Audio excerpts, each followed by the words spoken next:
কনসেপ্টিক্সে সবাইকে স্বাগত। আর দু একদিন পরেই তোমাদের মিসলেনিয়াস পরীক্ষা আছে।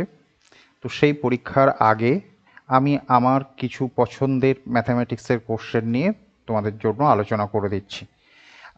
চাইলে তোমরা আমার এই টেলিগ্রাম চ্যানেল ফলো করতে পারো, ওখানে এই প্রশ্নগুলোর পিডিএফ পেয়ে যাবে। চলো কি আছে দেখি। প্রথম প্রশ্ন টাইম অ্যান্ড ওয়ার্ক থেকে, যে এক্স জন লোক, মনে করো ম্যান, এক্স জন লোক এক্স ঘন্টা কাজ করে এক্স দিনে কাজ করতে পারে এক্স ইউনিট। তাহলে বলেছে যে ওয়াই জন লোক ওয়াই ঘন্টা করে কাজ করে ওয়াই দিনে, কোশ্চেনে বলা হচ্ছে কে একক কাজ করবে। তো বের করতে হবে কি না, কে এর মান কি হবে সেটা বের করতে হবে। তো এ ধরনের কোশ্চেন তোমরা কি করো না, ফর্মুলা ব্যবহার করে দাও, m1 t1 d1 by w1 equal to m2 t2 d2 by w2 হয়। এই যে উপরের লাইনটা সব ওয়ানকে রিপ্রেজেন্ট করছে এবং দ্বিতীয় যে লাইনটা সেটা টুগুলোকে রিপ্রেজেন্ট করছে। ঠিক আছে, তাহলে যদি মান বসিয়ে দিই, এই তিনটে এক্স উপরে হবে এবং এই এক্সটা নিচে হবে।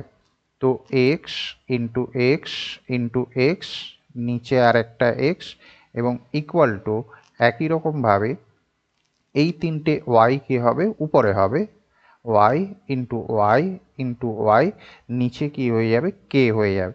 তো আমাদের যেহেতু কে এর মান বের করতে হবে, আমরা এখানে আগে এই এক্সটা ক্যান্সেল করে দিই, কে এর মান বের করতে হবে। সুতরাং এই কেটাকে আমরা এদিকে নিই এবং এই দুটো এক্সকে যদি আমরা নিচে নামিয়ে দিই, তাহলে কে ইকুয়াল টু কী হবে দেখো না, Y cube by X square. এখন এক্ষেত্রে অপশানগুলো এরকম আকারে নেই, তো অপশান যে আকারে আছে সেই আকারে পরিণত করতে গেলে ওয়াই কিউব যেমন আছে তেমনি থাকবে। এই যে এক্স স্কোয়ার যেটা আছে এটা উপরে উঠে গেলে কি হবে না, পাওয়ার মাইনাস চিহ্ন হয়ে যাবে, পাওয়ারের চিহ্ন বদলে যাবে, অর্থাৎ ওয়াই কিউব এক্স স্কোয়ার, অর্থাৎ অপশান ডি হয়ে যাবে অ্যান্সার। পরের প্রশ্ন কি আছে দেখো, সিম্পল ইন্টারেস্ট থেকে কোশ্চেন। এক্স ওয়াই জেড হচ্ছে তিনটে টাকার পরিমাণ, এরকম যে Y is the simple interest on X, X টাকার সিম্পল ইন্টারেস্ট, এক্স টাকার আমি ধরে নিচ্ছি টি বছর এবং রেট আর পার্সেন্ট, ফর্মুলার একটা 100 হয়। এইটা কি না, এক্স টাকার ইন্টারেস্ট হচ্ছে ওয়াই, ধরো এইটা ফার্স্ট কন্ডিশন হিসাবে বলা আছে। এবং তারপরে বলা হচ্ছে কি না, Z is the simple interest on Y, অর্থাৎ ওয়াই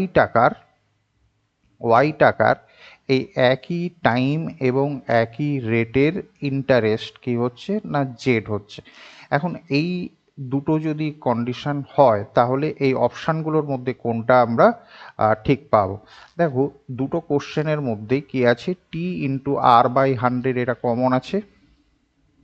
এটা কমন আছে। চাইলে তোমরা কেউ 1 নম্বরকে 2 নম্বর দিয়ে ভাগ করে দিতে পারো, সেটাও করতে পারো।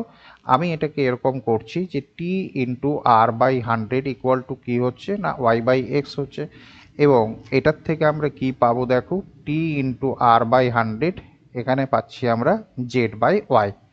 তো এই দুটো একই জিনিসকে রিপ্রেজেন্ট করছে, সুতরাং আমরা Y by X equal to Z by Y বলবো। তো কোনাকুনি যদি গুণ করে দিই তাহলে Y equal to Z X পাচ্ছে, Y square equal to Z X, অর্থাৎ অপশান বি হয়ে যাবে অ্যান্সার। ঠিক আছে, পরের প্রশ্ন বোট অ্যান্ড স্ট্রিম থেকে কোশ্চেন নেওয়া। যখন আপস্ট্রিমে যাচ্ছে তখন সময় লাগছে কত, 8 ঘন্টা 48 মিনিট।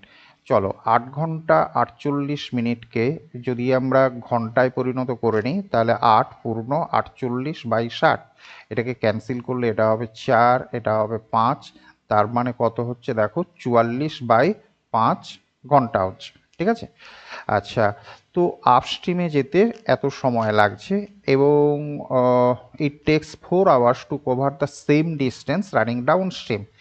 তো আমরা অ্যাকচুয়ালি কি পাচ্ছি না, একটা যদি টাইমের রেশিও ভাবি তাহলে ডাউন স্ট্রিম এবং আপস্ট্রিমের টাইম কত হচ্ছে না, আর ডাউন স্ট্রিমে লাগছে 4 ঘন্টা এবং আপস্ট্রিমে লাগছে 44/5 ঘন্টা। তো এটাকে যদি আমরা 5 দিয়ে গুণ করে দিই তাহলে কি পাবো, 5 দিয়ে গুণ করে দিতে পারি এবং 4 দিয়ে যদি ভাগ করে দিই তাহলে এটা 11 হয়ে যাবে।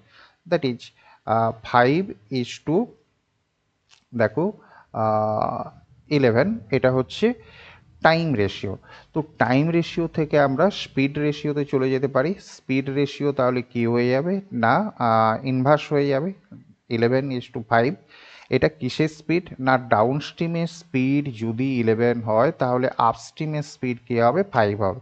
বাট আমাদের বের করতে কি বলেছে দেখো, বের করতে বলেছে speed of boat and speed of water current separately, ratio বের করতে বলেছে। তো আবারও সেই আমরা স্পিড পাবো বোট এবং স্ট্রিমের স্পিড। বোটের স্পিড কী হয় না ডাউন +1/2 এবং ডাউন -1/2, এটা করলে আমরা স্ট্রিমের স্পিড পাই। তো রেশিও করতে গেলে আলটিমেটলি এই দুইয়ের কোনো কাজ লাগবে না, সুতরাং ডাউন +1/2 এবং ডাউন -1/2 অর্থাৎ 11+5 এটা 16 এবং 11-5 এটা হয়ে যাবে 6। 2 দিয়ে ক্যান্সেল করে দাও তাহলে আমরা ফাইনালি কি পেয়ে যাব না 8:3, অপশান সি হয়ে যাবে অ্যান্সার। ঠিক আছে, এটা কিন্তু খুবই important question boat and stream থেকে আর এস আগরওয়াল থেকে নেওয়া প্রশ্ন, খুবই ইম্পর্টেন্ট, একটু ভালো করে দেখে নিও, আমার মতে খুবই সম্ভাবনাপূর্ণ। পরের প্রশ্ন দেখো, এখানে এই মাঝে এই যে সিম্বলটা আছে এই সিম্বলটা রিপ্রেজেন্ট করছে কি না HCF of X and Y, আর এই মাঝে যে প্লাস চিহ্নের মতো আছে সার্কেলের মধ্যে প্লাস, এটা রিপ্রেজেন্ট করছে এলসিএমকে x and y, then value of এটা। তো এই যে সিম্বলটা এই সিম্বলটা রিপ্রেজেন্ট করছে কি না HCFকে রিপ্রেজেন্ট করছে, এটা রিপ্রেজেন্ট করছে এই শেপ। দেখো 72 এবং 84 এর HCF কি হয়ে যাবে, HCF হয়ে যাবে 12 এবং এই সাইনটা এই সিম্বলটা কাকে রিপ্রেজেন্ট করছে, এই সিম্বলটা রিপ্রেজেন্ট করছে এলসিএমকে। তো 12 এবং 144 এর এলসিএম করলে আলটিমেটলি কি হয়ে যাবে না 144 হয়ে যাবে, অপশান এ হবে অ্যান্সার। খুবই সিম্পল কোশ্চেন, দেখতে একটু ভারী মনে হচ্ছে বাট সহজ প্রশ্ন। পরের প্রশ্ন, A watch was sold for ₹144 if gain percent and cost price are numerically equal. এই কথাটার মানে হচ্ছে কি না যত টাকায় কেনা তত পার্সেন্ট প্রফিট। তো সেই হিসাবে সেলিং প্রাইস হচ্ছে 144, তাহলে কস্ট প্রাইস কত হবে। তো কস্ট প্রাইস কত হবে এক্ষেত্রে আমি বলবো অপশান টেস্ট খুব ইম্পর্টেন্ট, অপশান টেস্টই বেস্ট ট্রিটমেন্ট। এখান থেকে দেখলেই বুঝতে পারবে যে এটা ₹80 হয়ে যাবে। কেন হবে না যদি সিপি আমি ধরি 80, অপশান থেকে ধরছি সিপি 80 হয় তাহলে প্রফিট পার্সেন্টেজও কী হবে না 80%। কার 80% না কস্ট প্রাইসের 80%, 80% এটা যদি হিসাব করি তাহলে কি হবে না 64 হচ্ছে প্রফিট। সুতরাং সেলিং প্রাইস কি হয়ে যাবে না সেলিং প্রাইস মানে cost price plus profit, this is 144, option B হয়ে যাবে এটার অ্যান্সার। আই হোপ তোমরা বুঝতে পারবে। এক্ষেত্রে অপশান টেস্ট বেস্ট ট্রিটমেন্ট এবং কোশ্চেনের ভাষাটাকে একটু মার্ক করে রাখো, gain percent and cost price আর নিউমেরিক্যালি ইকুয়াল, সংখ্যা মান একই, যার বাংলা মানে এরকম ভাবতে পারো যে যত টাকায় কেনা ঠিক তত পার্সেন্ট প্রফিট। ফর এক্সাম্পল তোমাদের ক্ল্যারিটির জন্য আমি আবার একবার আলোচনা করে দিচ্ছি। ধরো যদি 90 হতো তাহলে এই সেলিং প্রাইস কী হতো না সিপি 90, তাহলে প্রফিট পার্সেন্টেজ হতো 90%। কার 90% না সিপি 90 তার 90%। তো দেখেই বোঝা যাচ্ছে এটা কত হতো, কত প্রফিট হতো 81 প্রফিট হতো। তাহলে সেলিং প্রাইস কত হয়ে যাবে না 90 + 81 দ্যাট ইজ 171। যদি এইটা 171 বলা থাকতো তাহলে অ্যান্সার হতো অপশান সি 90।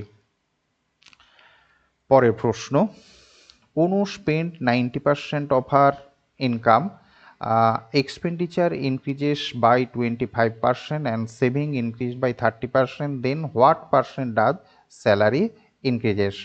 দেখো তার ইনকাম যদি তার ইনকাম কত না ইনকাম হচ্ছে 100%, এই 100%কে একটা হচ্ছে এক্সপেন্ডিচার করছে 90% এবং সেভিংস কত করবে না, সেভিংস হচ্ছে 10% করবে। এটাকে যদি আমরা রেশিওতে বলি তাহলে 9:1, তার মানে হচ্ছে 10। এটাকে আমরা অংশে পরিণত করে দিই তাহলে 9/10 এবং 1/10, আর এদিকটা কত হয়ে যাবে, 1 হয়ে যাবে। তো দেখো এক্সপেন্ডিচার ইনক্রিজেস বাই 25%, তো এইটা এক্সপেন্ডিচার 25% বেড়েছে। এ ধরনের কোশ্চেন যারা আমার পুরনো স্টুডেন্ট তারা জানো যে পার্সেন্টেজের জন্য যে 100টা ব্যবহার করি সেটা আমাদের এখানে দরকার লাগবে না। এবং সেভিংস ইনক্রিজ করেছে 30%, তো এদিকেও কি করব, 30 হিসাব করব। এখন এই দিকটা যদি হিসাব করে দিই তাহলে আমরা যা পাবো সেটাই অ্যান্সার হয়ে যাবে। দেখো এটা কত হবে না, 225 প্লাস 30, নিচে হয়ে যাবে 10, তো 275, সরি 255 হয়ে যাবে বাই 10, দ্যাট ইজ 25.5% কী হবে না, স্যালারি ইনক্রিজ হয়েছিল।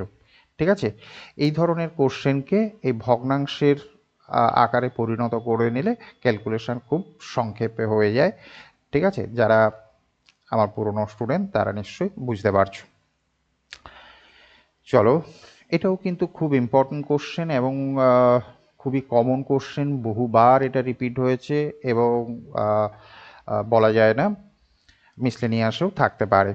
তো গোল্ড এবং copper heavier than water by 19% and 9%। Gold কত হচ্ছে, গোল্ড হচ্ছে 19% হেভি এবং কপার হচ্ছে কত না, কপার হচ্ছে 9%। এই দুটোকে মেশাতে হবে এবং মিশিয়ে এমন হবে যেটা 15 হবে। তো এই 15 আমরা মাঝে লিখব, এদিকে যদি বিয়োগ করে দিই এটা হবে 6, এদিকে বিয়োগ করলে এটা হবে 4। 6 এবং 4 দ্যাট ইজ 3:2 এই রেশিওতে মেশাতে হবে। দেখো গোল্ড এবং কপার এক্ষেত্রে অপশান ভালো করে খেয়াল করবে, একটা অপশান আছে 2:3 এবং আরেকটা অপশান আছে 3:2। আমরা কিন্তু গোল্ড এবং কপার পাচ্ছি 3:2 এই রেশিওতে, এবং এখানে গোল্ডের কথা আগে বলা ছিল, কপারের কথা পরে বলা ছিল, সুতরাং অপশান ডিকেই আমরা অ্যান্সার হিসাবে মার্ক করব। এটাতে অ্যালিগেশনই হচ্ছে এর বেস্ট স্টেটমেন্ট। পরের প্রশ্ন, A man rows downstream 32 kilometer and 14 kilometer upstream. He takes 6 hours to cover each distance. অর্থাৎ এই 32 কিলোমিটার যখন ডাউনস্ট্রিমে যাচ্ছে সেজন্য সময় লাগে 6 ঘন্টা, তাহলে ডাউনস্ট্রিমের স্পিড কি হয়ে যাবে না 32/6। এটাকে চাইলে ক্যান্সেল করতে পারো, তো আমি এই রকমই রেখে দিচ্ছি আপাতত, এটা 32/6 এবং আপস্ট্রিমের স্পিড কত হয়ে যাবে না 14 কিলোমিটার গেছে সেজন্য সময় লেগেছে 6 ঘন্টা, সুতরাং 14/6 এটা হচ্ছে আপস্ট্রিমের স্পিড। আমাদেরকে বের করতে কি বলেছে দেখো, যে ভেলোসিটি অফ কারেন্ট অর্থাৎ স্ট্রিমের স্পিড। তো স্ট্রিমের স্পিড কি হয় জানা আছে না, স্ট্রিম ইকুয়াল টু হয় ডাউনস্ট্রিম মাইনাস আপস্ট্রিম বাই 2। সুতরাং এটাকে যদি আমরা ক্যালকুলেশন করি কি পাবো দেখো, আমি একদম স্ট্রিম ইকুয়াল টু বের করে দিচ্ছি যে 32/6 মাইনাস 14/6 নিচে 2, অর্থাৎ এই 6টাকে ক্যালকুলেশন করার সুবিধার্থে একদম নিচে নামিয়ে দাও, 6 × 2 আর উপরে কি হয়ে যাবে 32 মাইনাস 14 দ্যাট ইজ 18 হয়ে যাবে। ঠিক আছে, 6 দিয়ে যদি ক্যান্সেল করে দাও দিস ইজ 3/2, ও অপশানে আমরা সেটাই দেখতে পাচ্ছি, অপশান সি হয়ে যাবে এটার অ্যান্সার। ঠিক আছে, হয়তো দশমিকের আকারে থাকলে 1.5 থাকতে পারতো, বাট এখানে ভগ্নাংশের আকারেই আছে। সিম্পল কোশ্চেন, বোট অ্যান্ড স্ট্রিমের একেবারে বেসিক কনসেপ্ট থাকলে এটা সলভ করা সম্ভব। পরের প্রশ্ন দেখো, এ ধরনের একটা কোশ্চেন কিন্তু খুবই ইম্পর্টেন্ট, এক্সাক্ট এই কোশ্চেন না হলেও এই টাইপের কোশ্চেন, এটাকে ম্যাথামেটিক্যাল রিজনিং হিসাবে আমরা ধরতে পারি। এ ধরনের কোশ্চেন কিন্তু খুব ইম্পর্টেন্ট একটা কোশ্চেন। দেখো এখানে বলা আছে এ কমা বি, তারপর স্টার চিহ্ন দিয়ে বলা আছে সি কমা ডি, এইটা ইকুয়াল টু কী হবে না a plus d minus c by b, এটা বলা আছে, এই ডিরেকশনটা দেওয়া আছে। এই অনুসারে আমাদেরকে কি করতে হবে না এই জিনিসটার ভ্যালুটা বের করতে হবে।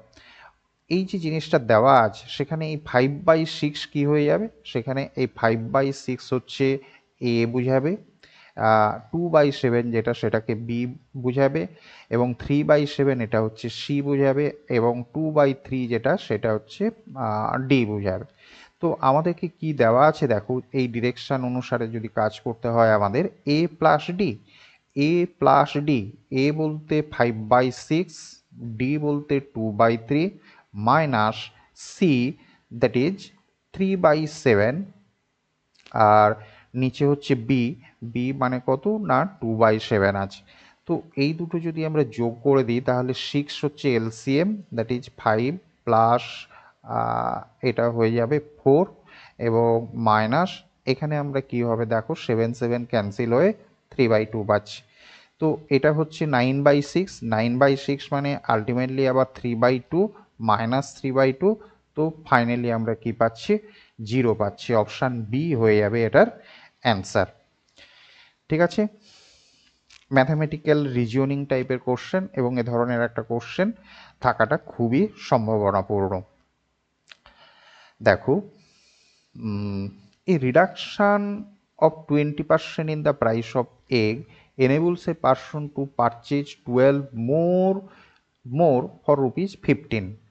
তোমরা সাধারণত এ ধরনের কোশ্চেন যেভাবে করো আমি সেটাই করছি, যে reduction of 20% in the price, 20%-এর ফ্র্যাকশান কি হয় না 5, অর্থাৎ আগে এবং পরে এই দুটো অবস্থার কথা ভাবি। দামের কথা আমরা প্রথম ভাবি, তো দাম যদি প্রথমে 5 থেকে থাকে তাহলে 1 কমে গিয়ে সেটা কত হবে না পরে হবে 4, এবং এই দামের সঙ্গে যদি আমরা কোয়ান্টিটি অর্থাৎ জিনিসের পরিমাণের কথা ভাবি তাহলে কি হবে না সেটা ব্যস্তানুপাত হবে, পরিমাণ। এখানে পরিমাণ বলতে ডিমের কথা বলেছে, ডিমের সংখ্যা বুঝবো আমরা, তো এই পরিমাণ হিসাবে কি হয়ে যাবে না এটা ব্যস্তানুপাত হয়ে যাবে, অর্থাৎ ধরো আগে যদি 4টে কিনতো এখন 5টা পাওয়া যাবে। তো এই যে অনুপাত হিসাবে আমরা সংখ্যায় 1 দেখতে পাচ্ছি, সেই 1 মানে কি বুঝাবে না 1 মানে বুঝাবে 12। আচ্ছা, আমাদেরকে কি বের করতে বলেছে সেটা দেখো, যে before the reduction of price, before the reduction of price অর্থাৎ এই যে আগে আগে 16টা ডিমের দাম কত পড়তো সেইটা বের করতে বলেছে।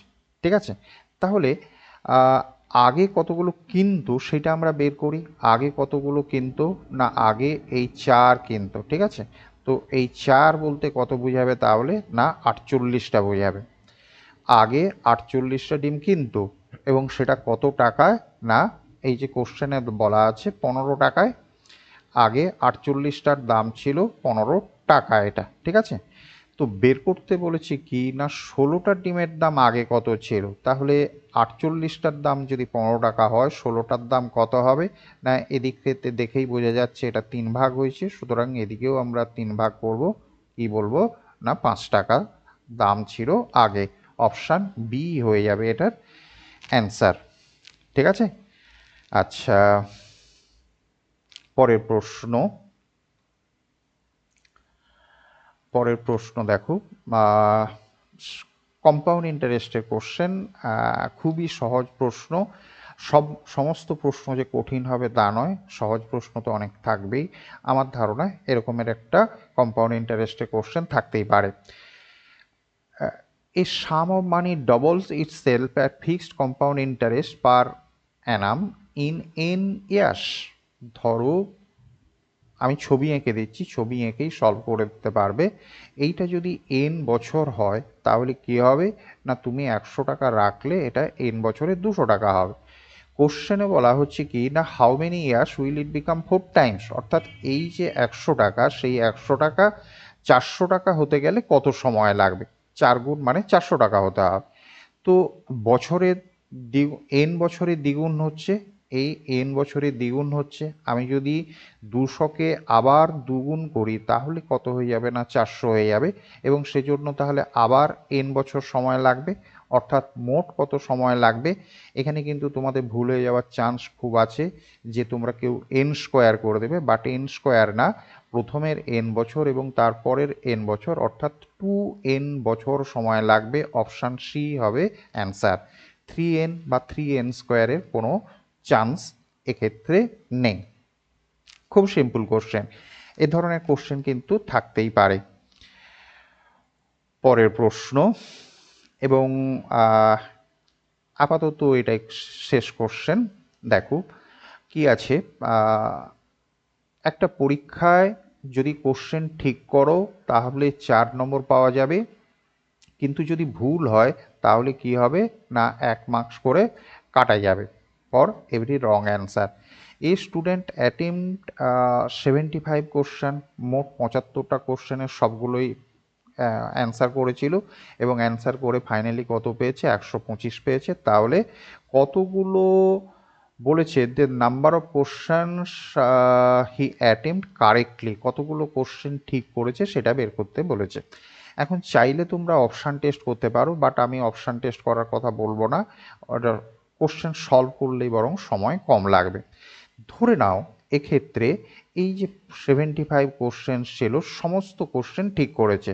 তো সমস্ত কোশ্চেন যদি ঠিক করে 75 ইন্টু 4 তাহলে কত মার্কস হওয়ার কথা? 300 মার্কস হয়ে যাওয়ার কথা, কিন্তু সে মার্কস কত পেয়েছে না 125 মার্কস পেয়েছে। ঠিক আছে, তাহলে হিসাবে কত কমে গেল না কমে গেল 175 মার্কস কমে গেল, এত মার্কস কমে গেল।